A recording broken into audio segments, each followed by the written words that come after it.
How's it going, everybody? Star Wars Talks here. So I just saw this news article pop up and I knew right away I needed to make a video about it because it's kind of absurd but also makes a little bit of sense. So it says here on movieweb.com that Kathleen Kennedy says Star Wars is ready to move on from George Lucas. So it says here, the world of Star Wars is ready for a new beginning, 46 years after the premiere of Episode 4, A New Hope, the first great adventure of what would become the biggest science fiction franchise in cinema history. The stories of the Star Wars universe continue to appear, but it is time to turn the page and find a new path. After 3 trilogies that connected a larger story, Lucasfilm closed the Skywalker saga, the plot that started it all. However, the franchise has expanded well beyond the legacy of Luke, Leia, Han Solo, and even Darth Vader or the Jedi. And despite the fact that most of the spin-offs still have some connection to the main story, they are slowly drifting further and further away.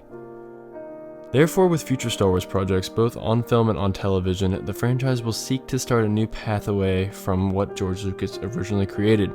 This was anticipated by Lucasfilm CEO Kathleen Kennedy in an interview with Games Radar, referring particularly to the film that will see the return of Daisy Ridley as the main star.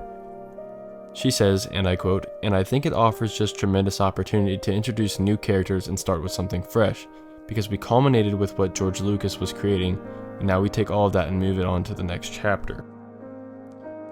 I want to make it clear that I do not have any ill will towards anyone at Disney, but their treatment to Star Wars and the characters George created has not been great.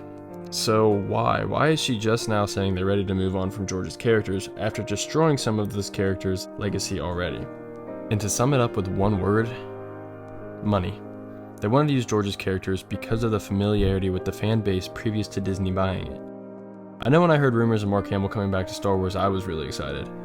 So Disney used George's original characters to make the money early on, but what did they do next? They destroyed the legacies of the characters, in particular Luke, who is the most known character from Star Wars in George's creation.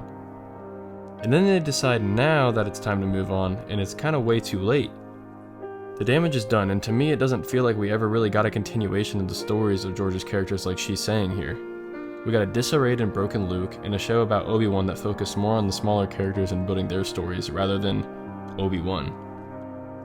I will say this though, I'm excited that they're stepping away from the characters because, that really just means that no more harm can be done to them, and I'm sad I may not see my favorite characters on the big screen ever again, but at least I know that all their stories ended, and that's all I really need.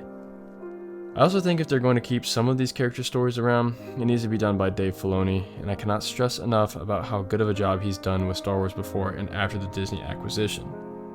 He's really kept the feeling of Star Wars alive, and I'm super excited for his Ahsoka show coming out soon and then his movie coming out in 2026. Other than that, I think we will still receive some good content from Disney in the future.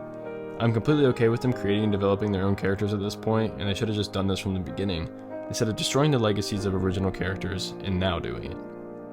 I really want to know what you guys think about all this though, and may the Force be with you. We're almost at 250 subscribers, so if you guys could just help me out and please subscribe, it would mean the world to me. Thank you.